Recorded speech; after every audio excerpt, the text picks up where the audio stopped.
আমার নাম আদিত্য আর আমি চেন্নাইয়ে ইঞ্জিনিয়ারিংয়ে শেষ বর্ষের ছাত্র।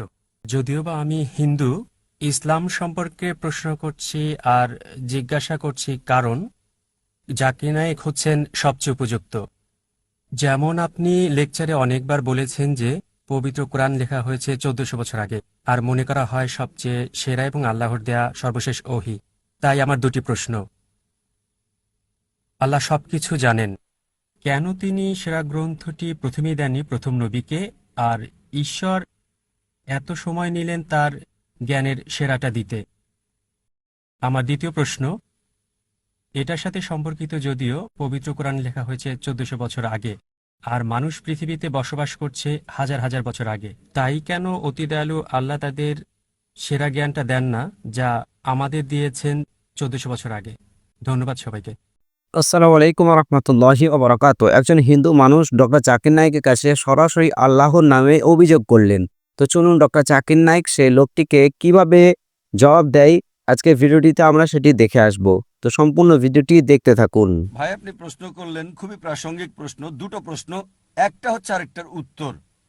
আপনি বললেন যে কেন আল্লাহ সুবহানাহু ওয়া তাআলা এই চূড়ান্ত বার্তা দিলেন ১৪০০ বছর আগে, প্রথম মানুষ থেকে কেন দেননি?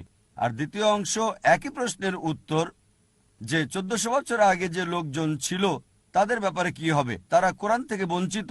আল্লাহ যদি অতি দয়ালু, অতি মহান, অতি ক্ষমাশীল হন, তাহলে ১৪০০ বছর আগের লোকজন কি বঞ্চিত হয়নি? খুবই ভালো প্রশ্ন করেছেন।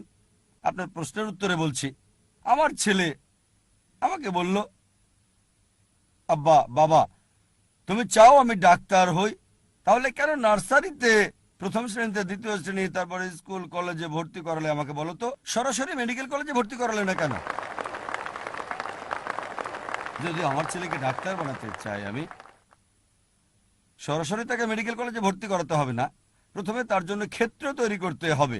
প্রথমে সে প্রি প্রাইমারি স্কুলে যাবে, তারপর স্কুলে যাবে, স্ট্যান্ডার্ড 1, এভাবে স্কুল পাস করবে, তারপর হাই স্কুলে যাবে, তারপর কলেজ যখন যোগ্যতা অর্জন করবে তখন মেডিকেল কলেজে যাবে সে। একইভাবে সর্বশক্তিমান আল্লাহ, যিনি অদৃশ্য জ্ঞানের মালিক, যার সকল কিছুর জ্ঞান আছে, মানব জাতির ব্যাপারে যিনি জানেন, তাই এটা বলা হয়েছে পবিত্র কোরআনে সূরা রাদ অধ্যায় নম্বর ১৩ আয়াত নম্বর ৩৮।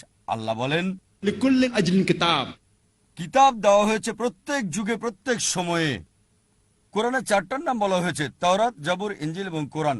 অনেক কিতাব নাজিল করা হয়েছে।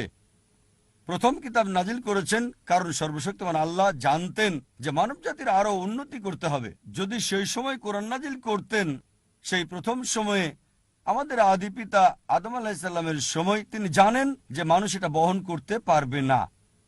এ কারণে যে কিতাব কোরআনের আগে এসেছে, মানে ইনজিল, এখন হলো বাইবেল, যদিও আমরা বাইবেলকে ইনজিল বলে মনে করি না, তবে বাইবেলের কিছু অংশ হয়তো ঈশ্বরের বাণী। এটা বলা হয়েছে বাইবেলে গসপেল অফ জন অধ্যায় নম্বর ১৬ অনুচ্ছেদ ১২ থেকে ১৪। যিশু আলাইহিস বলছেন, আমার অনেক কিছু বলার আছে, এখন তোমরা তা সহ্য করতে পারবে না। যখন সত্যের আত্মা আসবে, সে তোমাদের সত্যের পথ দেখাবে, তোমাদের আশার পথ দেখাবে, আমাকে সম্মানিত করবে। তা যিশু আলাইহিস জানতেন।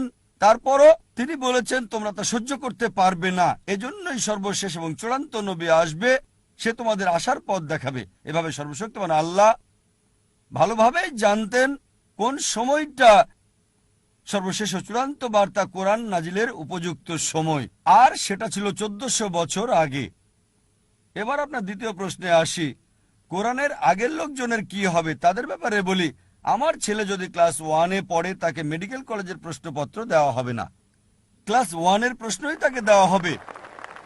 যদি হাই স্কুলে যায়, হাই স্কুলের প্রশ্নই তাকে দেওয়া হবে, তারপর জুনিয়র কলেজ। ঠিক একইভাবে সর্বশক্তিমান আল্লাহর মূল বার্তা সব গ্রন্থেই, সব কিতাবে, প্রথম থেকে শেষ কিতাব কোরআন পর্যন্ত একই, অর্থাৎ এক আল্লাহকে বিশ্বাস করতে হবে, একমাত্র তাঁরই ইবাদত করতে হবে।